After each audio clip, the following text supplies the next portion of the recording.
এখন সবাই অনিরাপদ। এই যে মব রাজনীতি চলছে, মব কালচার চলছে, এটা কে করছে বন্ধুরা? আমি কিন্তু মুক্তিযোদ্ধা হিসাবে কথা বলছি। যে লোকটার আঙ্গুলে হেলনে দেশে মুক্তিযুদ্ধ হয়েছে, সেই লোকটার বাড়ি আগুন দিয়ে পুড়ে দিলেন। সেই বঙ্গবন্ধুর বাড়ি বুলডোজার চালায় দিলেন।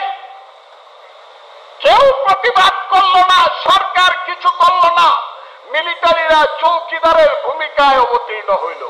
হাসিনার বঙ্গবন্ধু এক জিনিস না। আওয়ামী লীগ খারাপ করছে, এই জন্য মুক্তিযুদ্ধ খারাপ। হাসিনা খারাপ করছে, সেই কারণে বঙ্গবন্ধু খারাপ। এই কথা বলে যারা মুক্তিযুদ্ধকে, বঙ্গবন্ধুকে ৭২-এর সংবিধান, হায় হায়, আলী রিয়াজ নামে একটা মানুষ হয়েছে, এ আমেরিকায় মাস্টারি করে, এ আমাদের চেয়ে 10 বছরের ছোট, এ আইসা প্রথম কইছে সংবিধানটাকে ফেলায় দেব, ৭২-এর সংবিধানকে ফেলে দেব। আপনারা কি মনে করেন না এই ৭২-এর সংবিধানটা ৩০ লক্ষ মুক্তিযুদ্ধের শহীদের রক্তের করে লেখা সংবিধান? এটা আপনারা মনে করেন না? আচ্ছা, আপনারা কারা কারা ৭২-এর সংবিধান চান এখানে দেখালে তো একটু হাত তুললে আমরা দেখেন তো ৭২-এর সংবিধান কারা কারা চান। এখানে যদি সংখ্যা যাই হই, আমি প্রত্যেককে একজন ১ লাখ, একজন মুক্তিযোদ্ধাকে ১ কোটি মানুষের প্রতিনিধি হিসাবে গণতে চাই। ৭২-এর সংবিধান মুক্তিযুদ্ধের ৩০ লক্ষ লোকের শহীদের রক্তের আখরে লেখা সংবিধান। এইটা সময়ের সাথে সাথে প্রয়োজনে পার্লামেন্টের মাধ্যমে পরিবর্তন করা যাবে, আইনের মাধ্যমে। কিন্তু কেউ যদি ছুঁড়ে ফেলে দিতে চায়, তার বিরুদ্ধে আরেকটা মুক্তিযুদ্ধ অবশ্যই হবে। বন্ধু, ৫ই আগস্ট একটা হয়েছে এই দেশে, বলে আওয়ামী লীগ কি ছিল? ফ্যাসিস্ট। আমিও বললাম ফ্যাসিস্ট, কারণ আমি এত কথা বলছি হাসিনা সরকার ফ্যাসিস্ট, কিন্তু ফ্যাসিস্টের একটা নেতৃত্ব ছিল। প্রত্যেক জায়গাতে, সারা বাংলাদেশের প্রত্যেকটা থানায় ফ্যাসিস্ট হইলে একজন নেতা ছিল। মানুষ বিপদে পড়লে ওই লোকটার কাছে যাইতে পারত। প্রত্যেক এমপি এলাকায় একজন এমপি ছিল, ইলেক্টেড অর নো ইলেক্টেড, সেইখানে গিয়ে মানুষ কথা বলতে পারত। সব জায়গাতে একটা নেতৃত্ব ছিল, সমস্ত জায়গাতে প্রশাসনিক দক্ষতা ছিল। আজকে এই দেশটা তো কোনো দেশ না ভাই। এই দেশের নেতাকে কে? এই দেশের নেতা ইউনূস সাহেব একরকম কয়, উনি নোবেল লরিয়েট। এই ইউনূস সাহেব বলবে একরকম। ইউনূস সাহেবে বলার সঙ্গে সঙ্গে ওই যে বাচ্চা কাচ্চা ছেলে পেলেরা, এরা বলবে না না না না, এটা তো আমরা মানি না, করতে হবে এইরকম। আবার এরা বলার সঙ্গে সঙ্গে একটা কালো শক্তি আছে, যারা 1971 সনের আমার মায়ের বোনের ইজ্জত নষ্ট করেছিল, যারা আমার হাজার হাজার বুদ্ধিজীবীকে হত্যা করেছিল, যারা ওই এই দেশে আলবদর সৃষ্টি করে যারা এই দেশে গণহত্যা চালিয়েছিল, তারা সঙ্গে সঙ্গে বলবে না না না না, এটা তো হতে পারে না, এটা আমরা মানি না। আমাদের মতো করে চলতে হবে।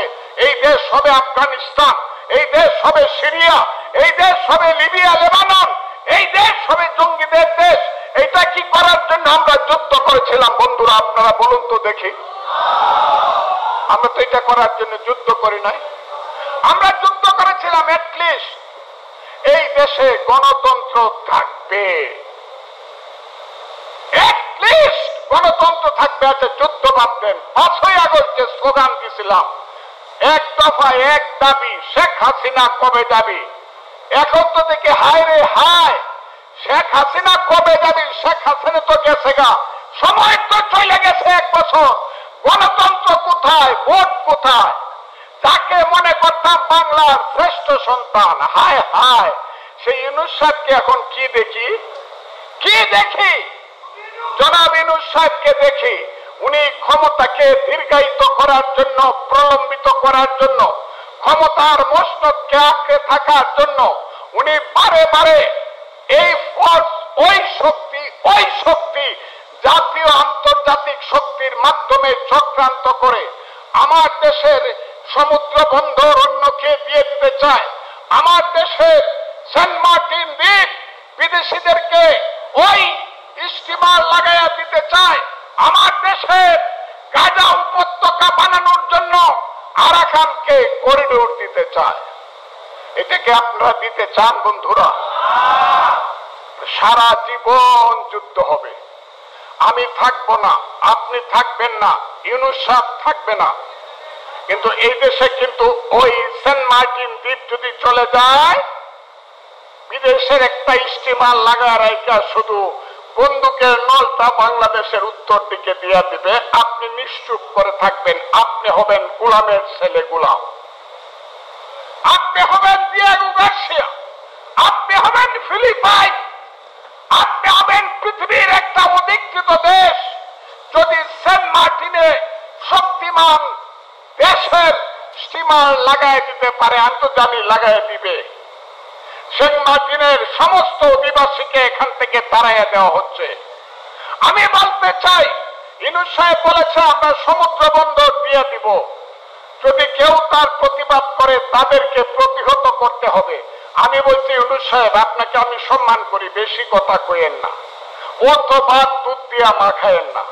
আপনি সমুদ্র বন্দর দিবেন, আমি প্রতিবাদ করলাম এবং করব, দেখি আপনি আমাকে প্রতিহত করেন। চট্টগ্রামের সমুদ্র বন্দর দিয়ে দিলে বাংলাদেশের কিচ্ছু থাকে না বন্ধুরা।